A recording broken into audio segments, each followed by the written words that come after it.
Well, welcome back everyone from the break and to our next session focused on practice.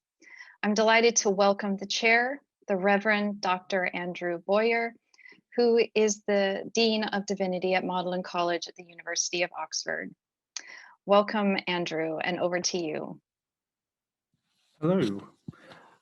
Thank you very much for the invitation to chair this session, and to Celia and the whole team at the Laudato Institute for putting on this excellent conference.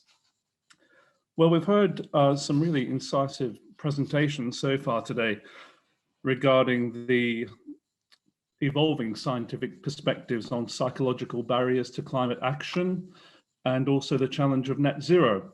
And now we're moving into a new phase of the conversation focused on the third sector, on those non-government agencies who are adapting themselves to the reality of global warming on the ground.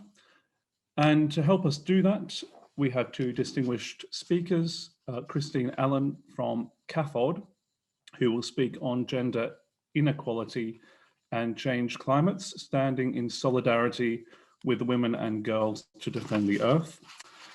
And she will then be followed by the Reverend Dr. David Bookless from Rocha, Intersections and Integration, a mutual shaping of theology and practice in the work and ethics of Rocha. Please, if you have questions, please put them into the Q&A box as we go. And at the end of both presentations, we'll have a Q&A session for at least 25 minutes. So without further ado, we move on to Christine. Thank you so much. Great, thank you. Thanks very much, Dave. I can start my video now, I think. Great. Hello, everybody. Good afternoon and welcome.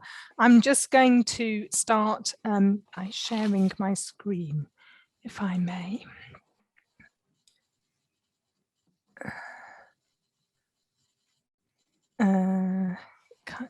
What can you see? Because I'm not. Can you see my screen? You can see your desktop now. Oh, bother. Now we can see the PowerPoint. Is that fine? Great. Thank you very much. I was in the practice. Well, good afternoon, everybody. And it's a real pleasure to be part of this conference and to build on these fascinating and highly pertinent presentations of one of the most prescient issues of our time. I want to reflect a little bit on what does it mean to stand in solidarity with women and girls, and who particularly in taking a gendered approach to climate justice. These two approaches, taking seriously gender and addressing the causes of climate injustice and building climate resilience, have for too long been separated. And within CAFOD, we are very much reflecting on our own programming, such as here, this picture's in Bangladesh, where we're undertaking climate resilient programming, working particularly with and paying specific attention to the impact on women and girls. But before, I want to start by sharing this picture because it sets the context of the climate crisis as part of the multiple crises that we face. And as you can see, I don't know if you can quite read it, the text on the left-hand side says, "Be sure to wash your hands and all will be well," because COVID has rather dominated our thinking. But this picture is a good illustration of the waves of crisis that we as a world face. And of course, it's natural to respond to a global pandemic. It's there in your face. But perhaps the fact that so many people who suffer the direct impact of the changing climate are people who are Black, brown, poorer, and most marginalized in our world explains why issues around climate change and biodiversity are further away from the horizon. This picture also illustrates the opportunities that we have this year in particular. We've got the COP26 at the end of the year, looking at climate negotiations. We've got the COP15 on biodiversity. And of course, we've got just next week, the G7 started.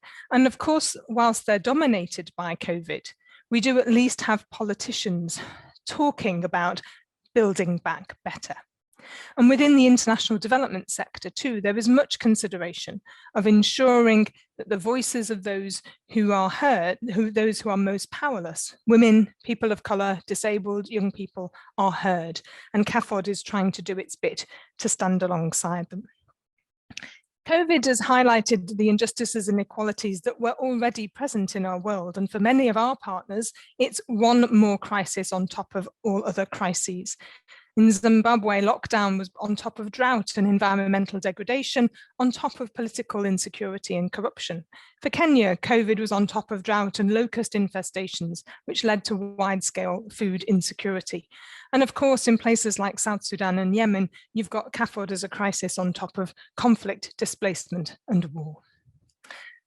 But I want to talk today particularly about our programmatic response to climate and gender. And in terms of this, it's vital that we recognise the realities of the different manifestations of power, or more appropriately, powerlessness, in terms of how they're affecting women and girls. And that's why we use this power analysis, this kind of simple tool, which helps us to understand the impact and need of empowerment of women at different levels. What is the power at, as you can see there, the individual right the way through to society, and what are the kind of interventions that need to be made alongside them? Such a tool like this is really critical because although Catholic social teaching talks about equality between men and women and the dignity and value of each person, gender equality is absolutely critical for sustainable development and human rights, because it is the inequalities and the inequities that are experienced by women and girls that perpetuate and exacerbate poverty and inequality. It's women who are excluded from decision-making, not able to get the economic and social resources that they need. And of course, it's really critical to see this.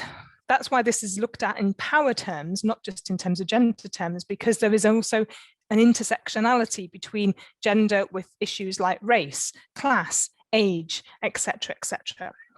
So we exercise power in all of these different levels, and women are disempowered at all these different levels too.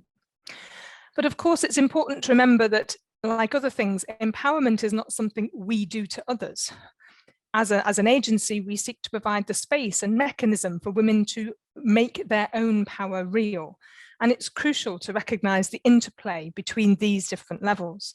Our experience has been that empowerment in one area, say societal, can lead to a backlash in others, for instance, the individual level. So we just have to be careful. That's why a model like this is so helpful in terms of helping us to understand. And as Pope Francis says in Laudato Si, with the integral ecology, the interconnectedness of all these issues, models that help us understand and recognise the different layers and complexities of our world are so critical. So, we know that climate change means more risks for all, but as you've heard from some of our speakers over the last day or two, it's disproportionately impacting on women and girls. They're key providers of food, both as cookers and growers. They collect energy and water, and they have less resources with which to adapt to changing circumstances.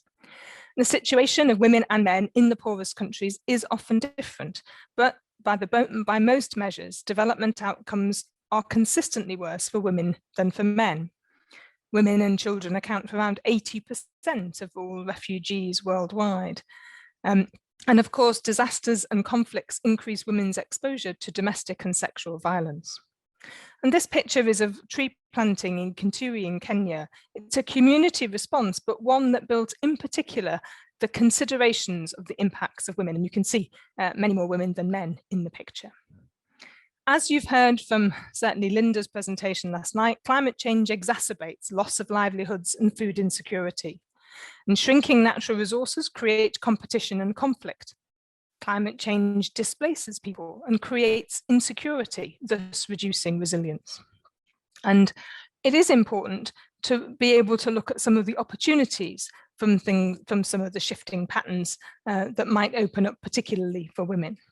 But despite this, and as we've heard already, exploitation of the earth by big agribusiness, by deforestation and support for fossil fuel-based responses still continues.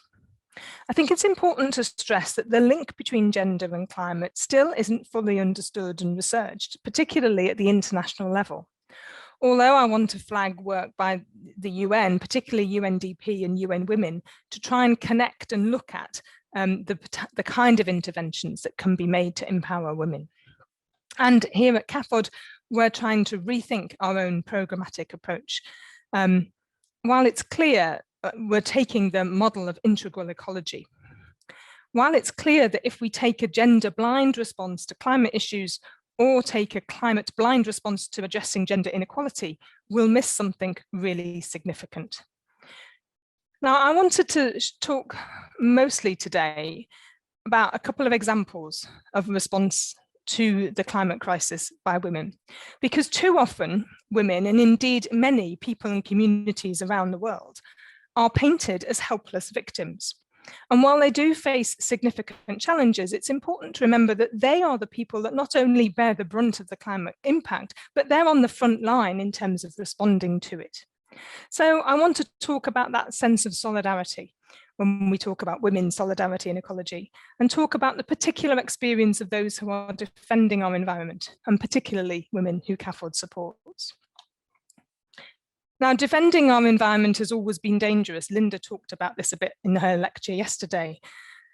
The majority, there might be a couple of famous names. You might remember Chico Mendes or Beata Cáceres in Honduras, but the majority are never known.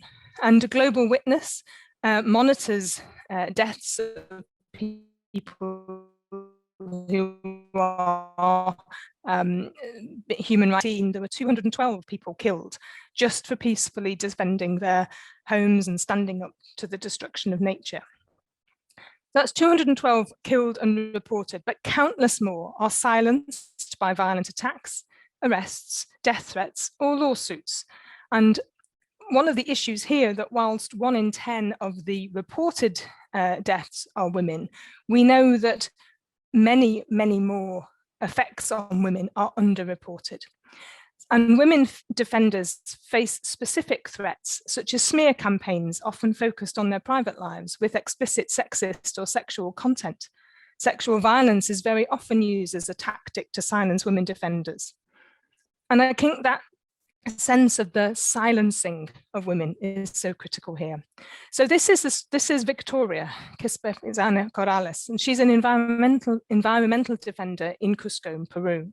She was a leader of the Front for the Defense of Chumbivilacas. And with 9 others, she's faced persecution and criminalization after social protests that were held in 2011-12. Protests were against environmental pollution and the socio-environmental impacts of a particular mine, the Anabi SAC mine. So she faced lawsuit and criminalization. She faced the risk of imprisonment.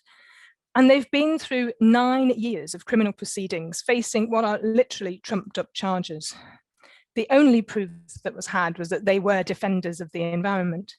In January last year, they were acquitted by the courts, but this was then appealed by the mining company. And in February of this year, the court completely absolved the 10 defenders, which was an historic ruling.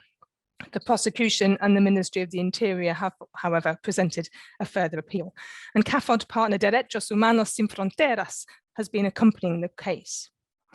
So although acquitted, she and the other leaders have been criminalized in practice. And she's talked about feeling violated and fearful of participating in social organizations again and exercising her leadership role. The kind of systematic persecution that affects defenders at a personal level is really serious, because it also affects the social and economic and family repercussions. And as I said before, it affects them, and there are particular effects on them as women, and particularly people from, say, LGBT communities too. Victoria has said, and as is quoted there, my role as a leader and defender is to protect human life, to protect the environment and take care of the territory. That's all she's done. And she said, for doing this, I found myself criminalized for 9 years of my life.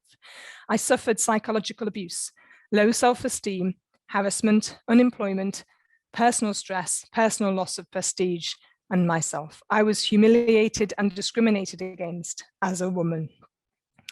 And if you go back to that picture of the diagram, you've got for standing up for the social, she's paying a personal price. So it's that disempowerment at all sorts of levels. So let's hope and pray that her complete acquittal and absolvent will continue. I want to talk a moment about the Indigenous communities and the voices of Indigenous people. This is a picture of Jessica, one of our CAFOD partners. And we try to support Indigenous communities in their fight to have their voices heard nationally and on the global stage. Jessica herself met with Pope Francis in the run-up to the Amazon Synod. And we also support the Yanomami people, and they organise a forum for Indigenous leaders in the Yanomami territory. Women's voices are crucial in this space, so that their particular needs and rights are addressed, but they're so often excluded from these spaces because of living remotely or having multiple responsibilities, so we seek to support them. It's so critical to have voices like Jessica and her colleague Sinea, part of not just local voices, but also at national and international level. Her colleague Sinea was one of the only, in fact, one of the two Brazilians, the other one was Jair Bolsonaro, but she was the only Indigenous person to participate at the US Leaders Climate Summit in April of this year. And of course, when women face challenges, but Indigenous women face even more so. And it's so critical that their voices are heard, because they remind us that Indigenous people have their own strategies to conserve the Amazon and other biomes. And so it's important that funding is made clear, is able to go to local communities, and that community voices are so key. I want to finish by saying, what does this mean for our practice? How do we stand in solidarity? Well, Pope Francis lays it out clearly in Laudato Si. There's two ways. One is the culture of encounter, and the other one is of humility. The culture of encounter, as is obvious to all of you, is about stopping, thinking, listening to, and hearing, more importantly, the voices of those in need. But the humility bit has to come in, because it's about saying, but we often think, we hear their voices and therefore we have the answers, and we don't. We are part of the problem, and we need to use our power and influence to strengthen and support the communities and Indigenous voices. They know what is needed. So we need to have the humility to stand alongside. For too long, the media coverage and the picture of the climate movement has been a white one, whereas the many voices of Indigenous people, and particularly Indigenous women and other women of colour, speaking out has simply not been heard. And that's what we're trying to do in CAFOD, to support those voices and to stand alongside. This is a picture of CAFOD climate champions who were in Parliament the other year. And it's a great, really diverse mix of young people who are deeply committed and energetic in telling us and acting on climate justice. These young people, like many others around the world, are telling us that we need to change, and to change rapidly. And that's what we're trying to do. In places all around the world, CAFOD is trying to stand alongside and amplify voices. And I had examples today from Eritrea, Guatemala, Kenya, and Uganda that I could have used. Young people, future generations may be the victims of climate change, but they're also the architects of a new beginning. And it's not about tomorrow, it's happening today, if only we'd listen. So we have a complexity of levels that we've got to take on board. We recognise the intersectionality of women and climate, but also women, race, culture, and other opportunities. This is about empowerment. This is about us perhaps standing back and allowing those voices to be heard. Because it's about a culture of encounter. Are we willing to be opened to and listened to? And are we willing to be humble enough to know that we stand alongside and don't have the answers ourselves? Thank you.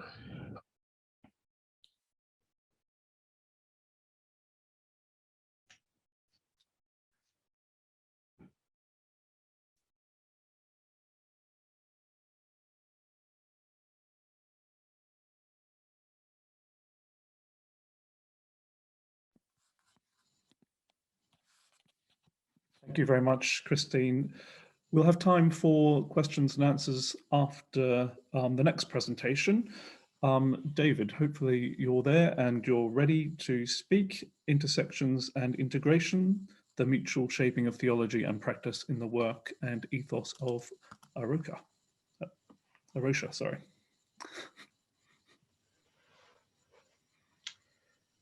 Hello, everyone, and it's great to be able to be with you today. I was going to say this afternoon, but I've realized it's not afternoon for all of you. So I'm going to share my screen as well, and you'll find there are some common points with what Christine's already shared and some things that are just a different way of looking at the same issues. So I've titled this Intersections and Integration, the Mutual Shaping of Theology and Practice in the Work and Ethos of Rocha. And probably most of you are wondering what or who Rocha is. So let me begin by explaining that. Rocha is an international by God's love. So the name is simply Portuguese. It means the rock in Portuguese because that's where we began. And for 38 years, Rocha has studied and cared for God's world through practical projects, combining caring for human communities and caring for biodiversity and ecosystems.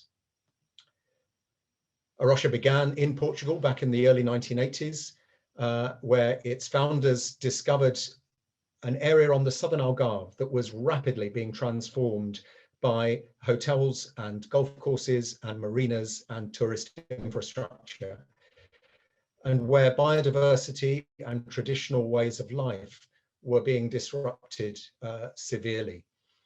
And they stumbled across an estuary that had remained unspoilt, undeveloped, and they decided to settle there, study the wildlife, get to know the local community, and to see what could be done to protect that area.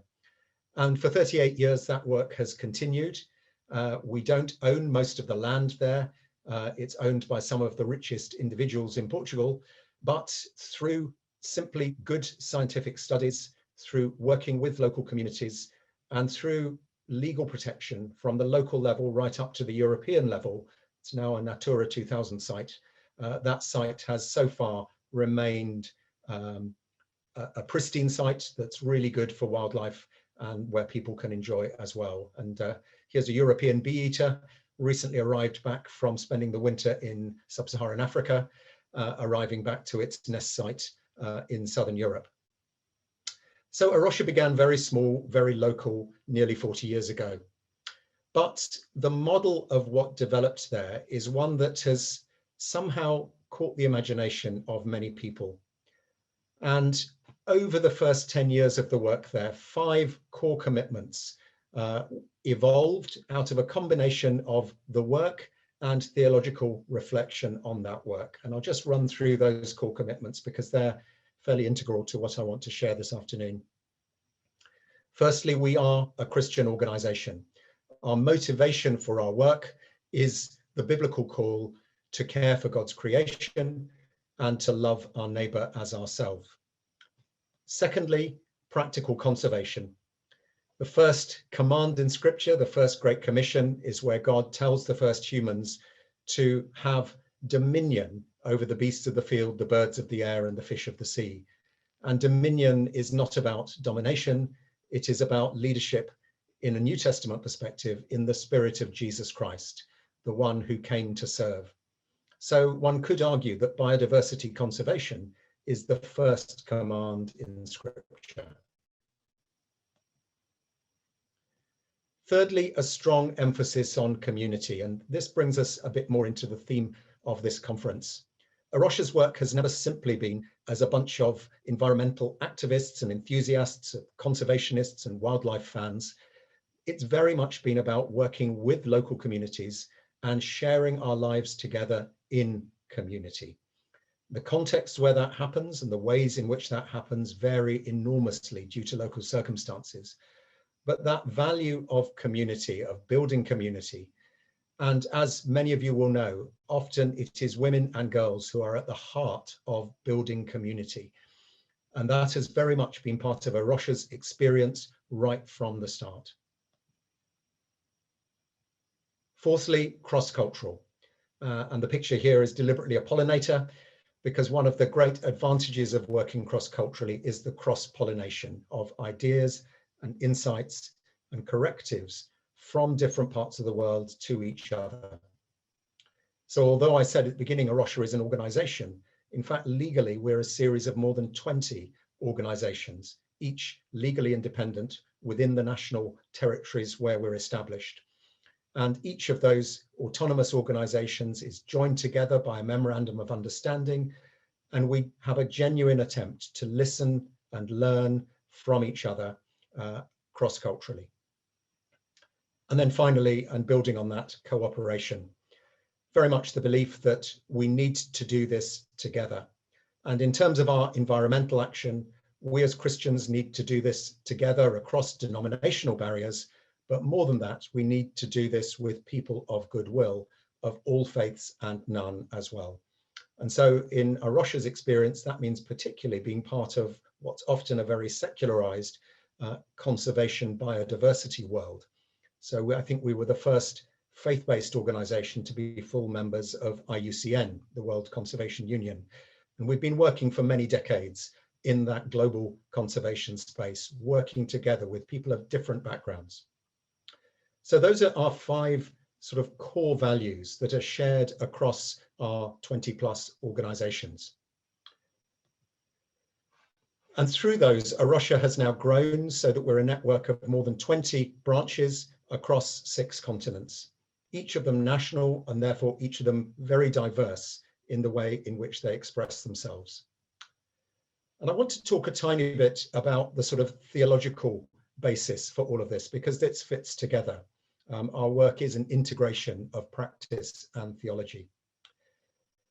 Because it's my experience and my belief that if we start from a particular point of interest, a particular passion, whether that's race, whether that's poverty, whether that's climate, whether that's biodiversity, whether that's gender, if we start from one place, we can very easily, if you like, skew the Christian message to fit around our core concern. And so what we've tried to do, and we do it very imperfectly, is start with the big biblical picture, the meta-narrative that runs from creation to new creation. And in my PhD research, I talked about this in terms of the 5 great divine interventions, the 5 kairos interventions through the story of creation to new creation. And in each of these, we find that God's purpose is not only for humanity, but is for the whole of creation. Created very good, God's covenant, the primal covenant with Noah, was not only with Noah and human beings, but with every living creature and even the earth. Christ's coming is not only good news for us, it's not only about the saving of souls, it's also about the reconciliation of all things in heaven and on earth. The church is called to be the body of Christ. And if Christ is the Lord of all creation, then that means the church must be there for and on behalf of creation. And finally, the consummation of all things when Christ returns. And our vision there is one of human work and of God's creation melded together in a way that is glorifying to God and that is integrated in a positive way that flourishes both for humanity and for all of creation. So we see our work as sitting under this great story that runs from creation to new creation, and all our other stories fit within that one story. To put it another way, right in the middle of the biblical text in the book of Jeremiah, God's words to a people in exile in Babylon are incredibly integrated and holistic. Here we see that the gospel is not just about spiritual things, nor just about social well-being, nor just about politics, nor just about economics. It's all of it together. And I've even color-coded there the ecological, the social, the economic and political, and the spiritual dimensions. Long before the United Nations talked about the pillars of sustainable development, we find 2,500 years ago, at the time of Jeremiah, that those pillars are there in this vision of human and natural flourishing together in an urban environment. So a lot of our work is about connecting. It's about intersectionality. It's about recognizing that the gospel is not just for individuals. It's not just about churches or Christian communities. It's not just about our local human communities, but it's also about the whole created order. As Hans Kung famously said, God's kingdom is creation healed. And therefore, our mission as the people of God is not only about the spiritual, but is also about human thriving. And importantly, it is also about creation flourishing, because we need all of that if it's going to work together. Now, what that means in practice, and this is where I want to focus in the rest of my time, is that we see various key intersections in our work, and I'm sure in much of the work that each of you are engaged in. So COVID, climate justice, and integral ecology, to use that wonderful phrase of Pope Francis, are deeply connected. This tiny, almost invisible virus that has decimated our world and caused chaos in our societies, of course, comes from nature. The coronavirus family is found particularly within tropical forests in Asia and Africa. And epidemiologists have been warning us for decades of the likelihood of pandemics. There are connections between what we have seen with COVID and what we are seeing with climate chaos, with fires and droughts and floods, hurricanes and cyclones, and so much more around the world. All of these are symptoms of one thing, and that is our human misuse of the good gift of God's creation.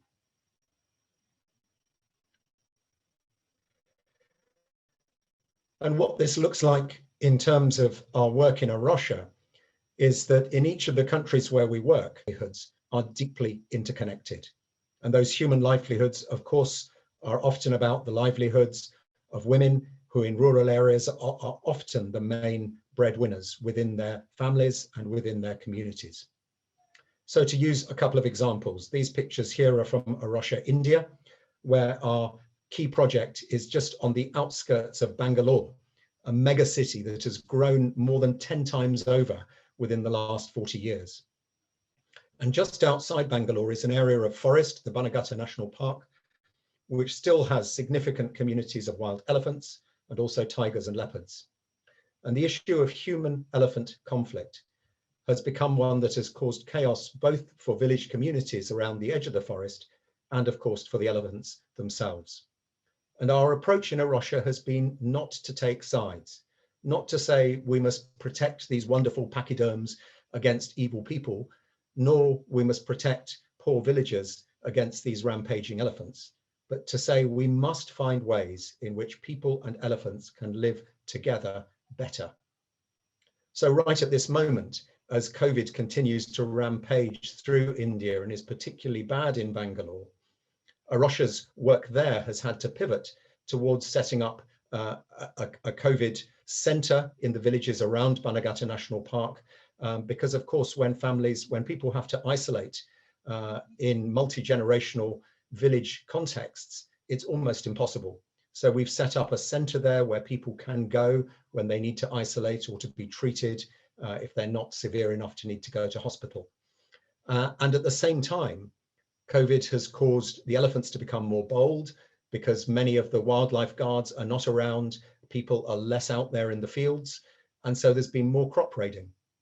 And so we're both ministering to the local communities and we're doing what we can to help the elephants to keep away from crop fields at crucial times, using all sorts of devices from the really quite basic ropes soaked in a toxic mixture of tobacco and chili that provide a sensory barrier that's remarkably effective, right through to high-tech SIM-powered devices that give a warning when an elephant leaves the park and enable them to be rounded up and returned into the national park again.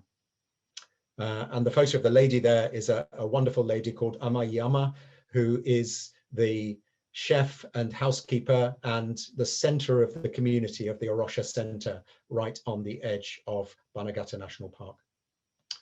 Another context, a different context.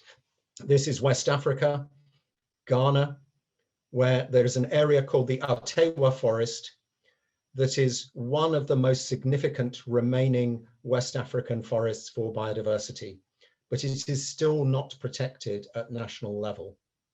And due to the offer of billions of dollars of money from Chinese business, the Ghanaian government have declared that they wish to destroy much of the forest in order to mine bauxite to make aluminium.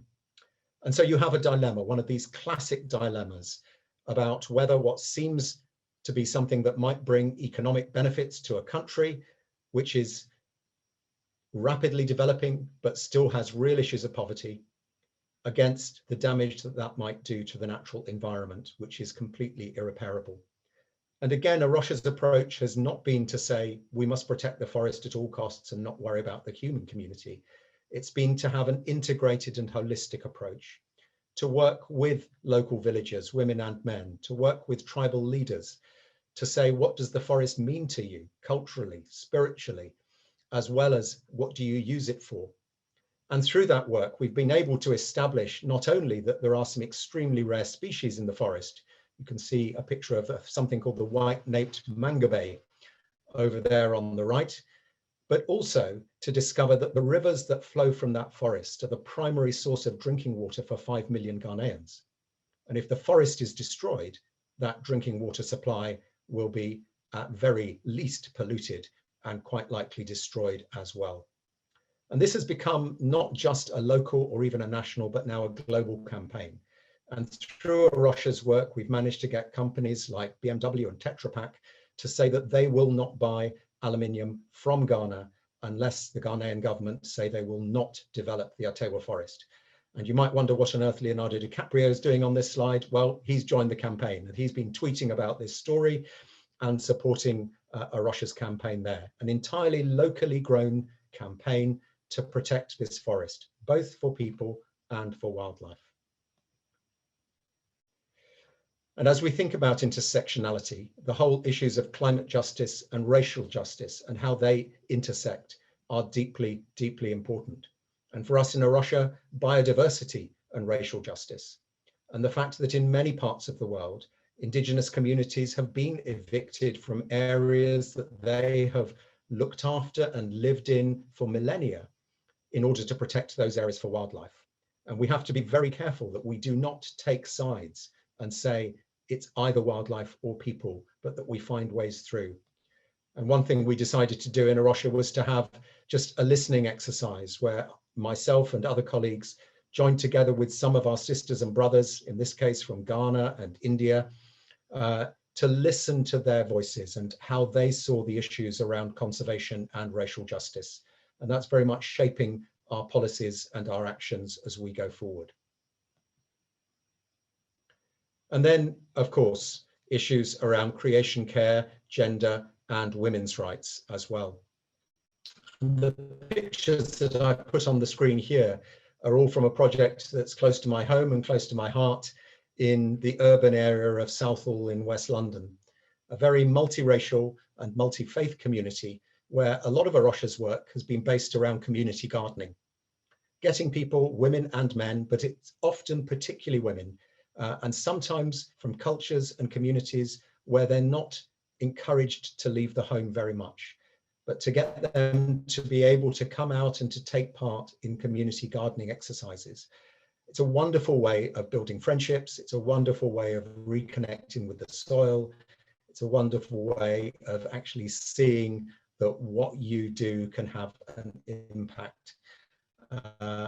And all kinds of relationships and friendships have been grown through that.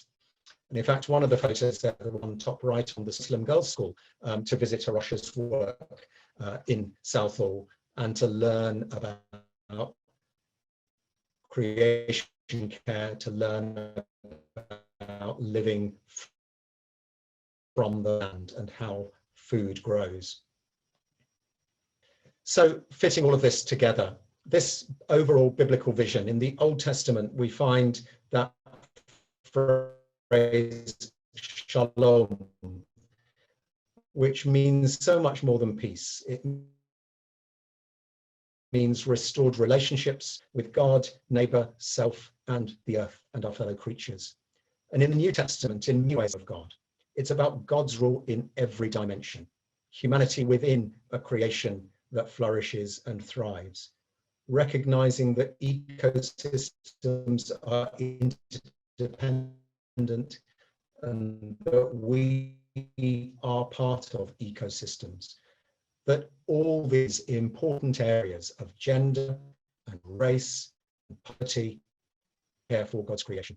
Because ultimately, unless all flourish, human and non-human, nothing can flourish. Thank you. I'll stop there.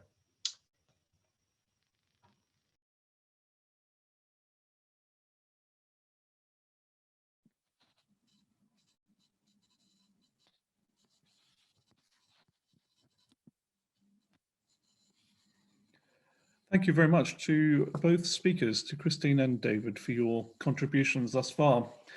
We're now going to move into the Q&A, so please start putting your questions into the Q&A box.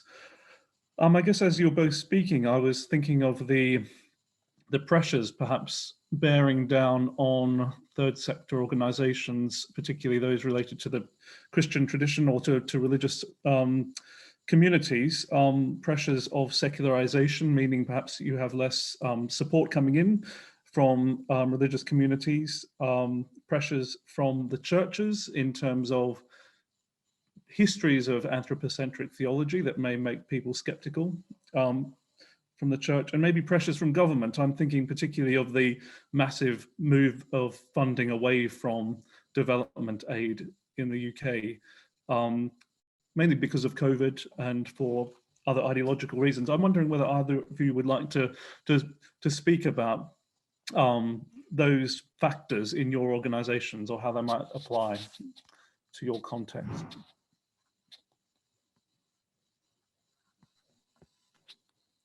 Well, I'll make a first go. Thanks, Andrew. I mean, I think you're right. I mean, the context that we're operating in is very challenging, but I don't think it's particularly an anti-religious kind of space. It doesn't feel that we are being, attacked as religious organisations. I think, in fact, the recognition from government that faith communities are on the front line in so many responses, whether it's been locally around COVID or whether or not it's globally in terms of the kind of response to any of the crises around the world. I think there is a recognition that faith communities play an incredibly important role.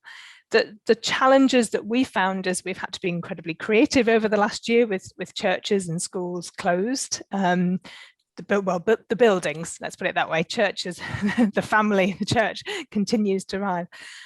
So reaching out and finding new ways to connect with people like this. But there's something incredibly leveling about this, that you can have. By this I mean Zoom, that we've been having all sorts of conversations across CAFOD about the way in which we work and the way in which we need to work moving forward, and shifting the power away from it being always about what goes on in London. And actually, when you're all equal on a screen, then you are all equal. It's no longer just a case of it's a small group of people in an office in London with a few faces on the wall around you. So it's a very equalizing kind of democratic process in some respects. But it's been challenging for us. The cuts to the aid budget are, it's a family channel. So I won't comment, but I think the point is there is talk now that there will be a vote next week. So I want everybody watching this to contact them, if you're in Britain, to contact your MP and to say, please vote against the cuts, or certainly vote for the cuts to be reinstated as of January 2022. The issue is that the damage has been done. There are organisations and agencies that will face, that have already faced significant cuts, and it's where those cuts have been put. And if you think somewhere like South Sudan, its bilateral aid budget's been cut by 60% by this government. So the cuts have not been made to the IMF and the World Bank. The cuts have been made to on the ground direct projects, and that's absolutely atrocious. And that signifies a political will to make the poor pay the price in the same way as, NHS workers only got a 1% increase. This is about haves and have-nots. This is not about geography. This is about ideology, and it needs to be challenged as much as possible. Now, aid is not the answer. The real answer is a much more just economic system, but aid is what we've got at the moment, and we need to protect it as much as we can. David. I would echo everything that Christine has said and completely agree with her, particularly about the need for us to return to the 0.7 for aid from the UK. Just coming back to the question in terms of how challenging this is, one of the things I find fascinating is that within the biodiversity conservation space, where Rocha mainly works, this kind of story that we're in a more and more secularized world and religious voices are being marginalized, we're finding almost the opposite, which is really fascinating. So whereas the environmental movement, the conservation movement, has largely been very secular for many decades, what we're finding now is a kind of crisis of motivation and hope, and a desperate look for sources who have genuine ethical insight. And so, within the conservation movement, there's a huge debate as to why we should bother to protect endangered species.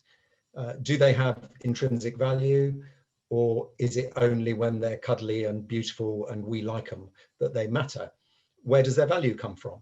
And there's an admission increasingly from secular writers like George Monbiot and Jonathan Porritt, through to global organizations like the WWF, not the wrestling one, the wildlife one, and IUCN, all of them really reaching out to faith groups, and of course not just Christian, to all faith groups, to say we need an ethical basis for what we're doing. We need to understand why, and we also need to learn from those who have been talking to people about their deepest values for so long, because that conversation about deepest values, about what really matters, is one that we desperately need. And I think that, this applies in the climate space, it applies in the global justice space, just as much as it does in the biodiversity conservation space.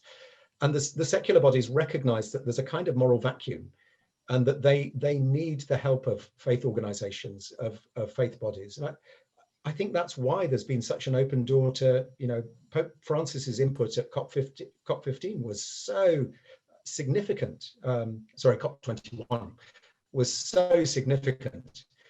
I think because of that, because he spoke with moral authority.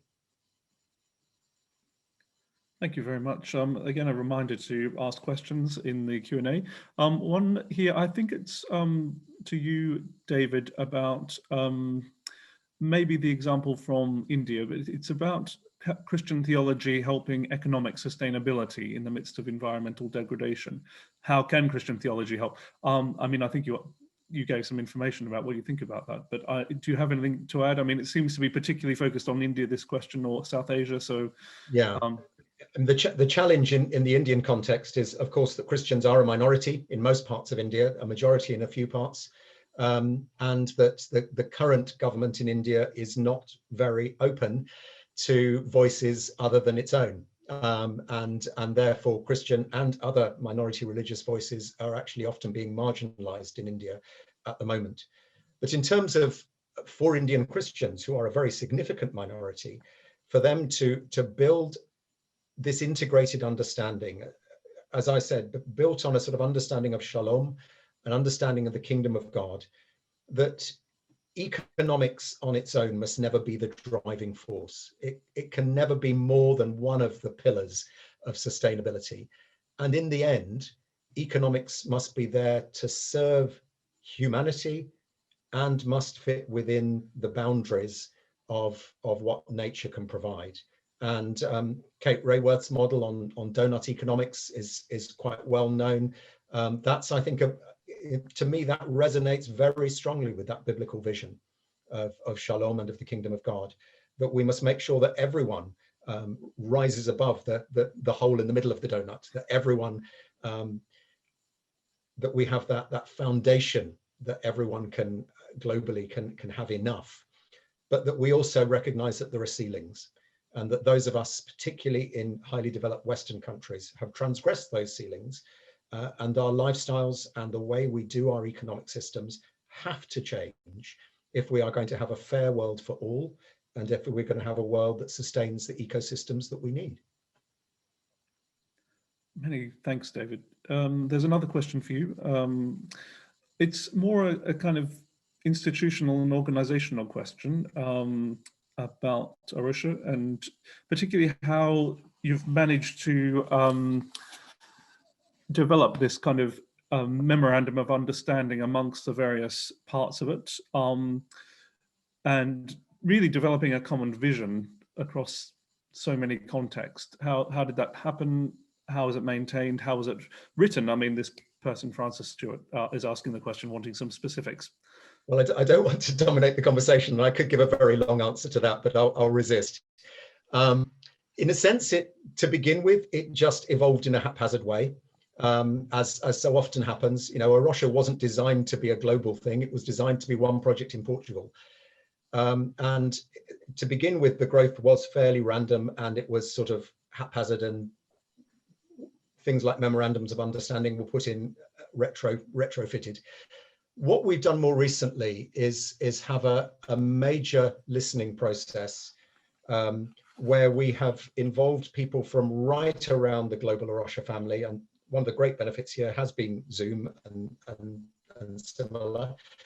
Other platforms are available, where we've really tried. We've come with a series of key questions. We do have an international board, which now has representatives from each of the regions of Rocha around the world.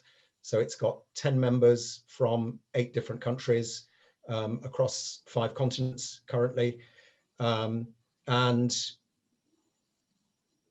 they set a series of questions. We then had a very long and complex listening exercise across the Rocha family before coming up with what we've called our global covenant, which is, and we've used that language of covenant quite deliberately. It's a mutual commitment to each other across the Rocha family. And when significant things change, when a new organization wants to come on board, everyone has to agree. So that's the way we've structured ourselves. That's the short answer. Thank you. There's a comment or question from someone who's joining us from Madagascar, who's keen to work with you and find out if a project might be possible there. So perhaps we might make your contact details available somehow. Yeah, I'll try and type in an email address, and we can carry that on offline. But we have actually got some conversations going on in Madagascar, so there are possibilities there. Okay. Yeah, I'll just put my email address in the chat. Excellent. Again, there is another 5 minutes if anyone would like to ask questions at this point. You'd be very welcome to. Christine, we haven't heard from you for a while, so perhaps we need to find a question for you. Well, I was just going to pick up something David said about people and nature, if you like. For a long time, kind of people or development and nature have been really, really separated. Yeah. You know, never the twain shall meet. And this is one of the things where I can do a plug for CAFOD, actually, as an organization that's quite consistently over the years taken what Pope Francis calls integral ecology, a kind of really holistic approach. I did work for CAFOD 30 years ago on its environment and development campaign. And we've continued to kind of make those connections. And what's been really interesting is I was at hosting a conversation in Parliament just last week on Zoom, about kind of like people and nature and the interrelationships. And I think that is the key issue. And it's one of the positive sides, if you like, of recognizing the climate crisis, is that people and nature are absolutely interconnected. And you can't, you know, our future is bound up together, and the loss of things like, you know, pollinators and big animals actually has an impact on all of us. And I think that's really critical. And that sense of, I mean, and that for me is what integral ecology is about, is those connectedness and seeing ourselves in the web, if you like, of the world, rather than we're separate to it, we're dominating it, we're abusing it. And there's a massive theological shift there from, you know, from kind of the original sense of kind of, you know, in the Garden of Eden of kind of dominion, if you like, and domination through stewardship and into a sense of absolutely bound up with one another, part of creation, and our responsibility and our to one another and to creation being bound up, and that need for justice. And that was one other thing I did want to flag, which I think came across quite strongly. You know, we often talk about climate crisis and climate. Actually, for me, it's about climate justice, and it is about recognizing that particularly those who are the poorest and most marginalized in our world are paying the biggest price, and those of us who are the rich and the wealthy are not paying that and are very unwilling to pay it in many respects. And I think that picks up what Miles was saying in his conversations about the science and the role of big companies. It has got to be a situation where the polluters start paying a bit more, the polluters and those that have been making the wealth out of this start to kind of step up to the plate. That is a matter of climate justice. And there's a whole raft of stuff around that, around loss and damage and climate finance, which is all very big, but climate justice as a terminology is a really critical entry point. Thanks, Christine. Thank you.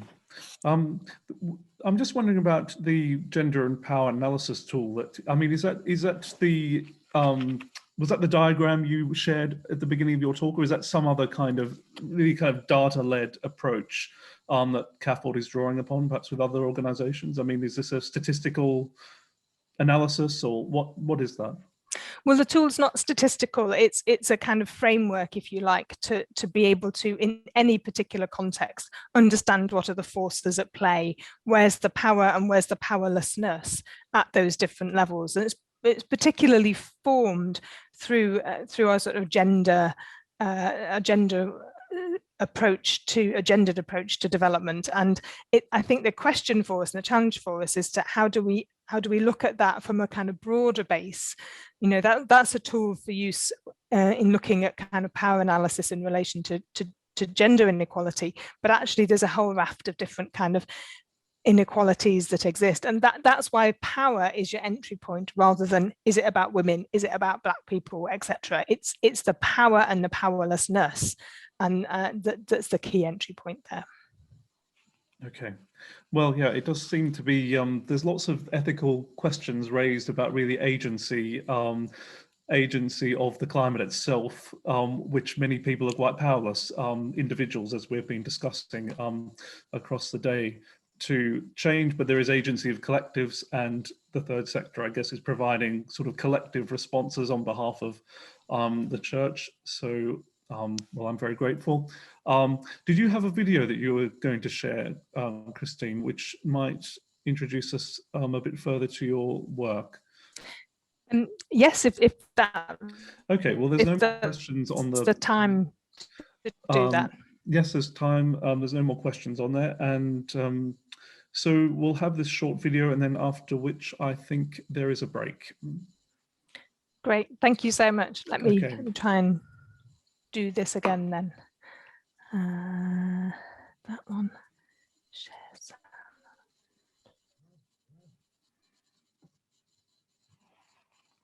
Can you see that? Yes. Great. Okay. Perhaps you need to make it a full screen. Yeah.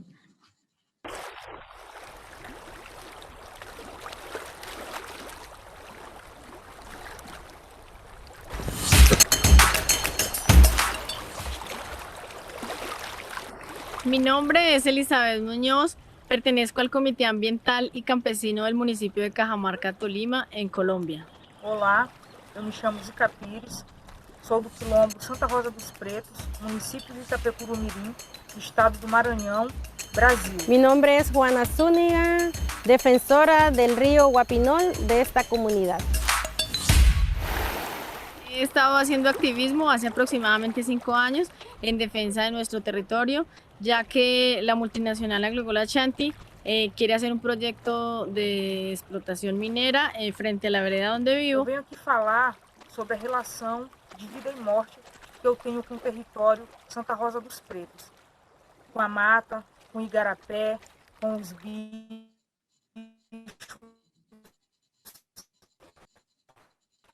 com tudo que nos cerca.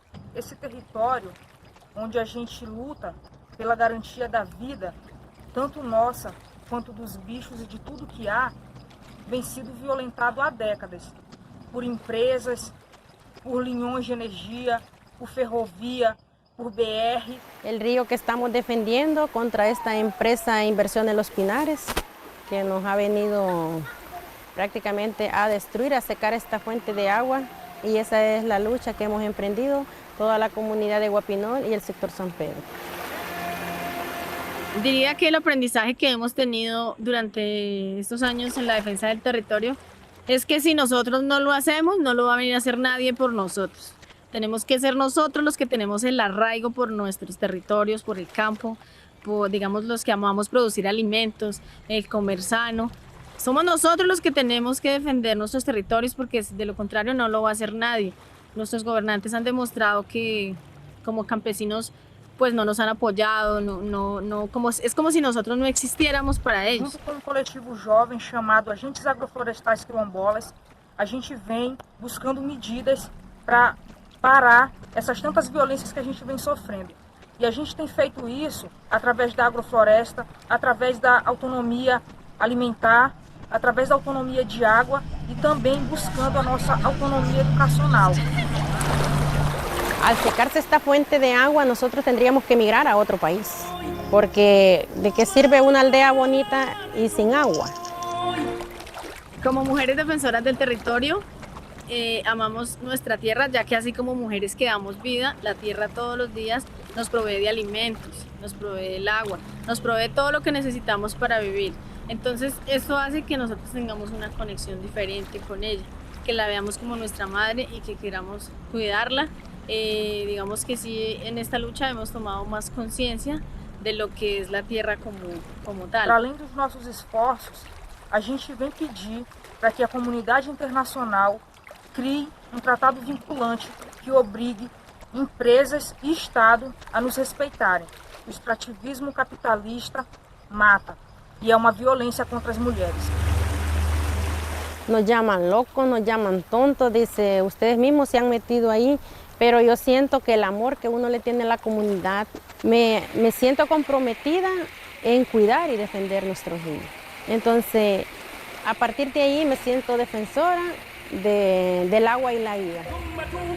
Como mujeres decimos algo que es, así como cuido mi cuerpo, cuido mi territorio. La tierra sana da alimento sano.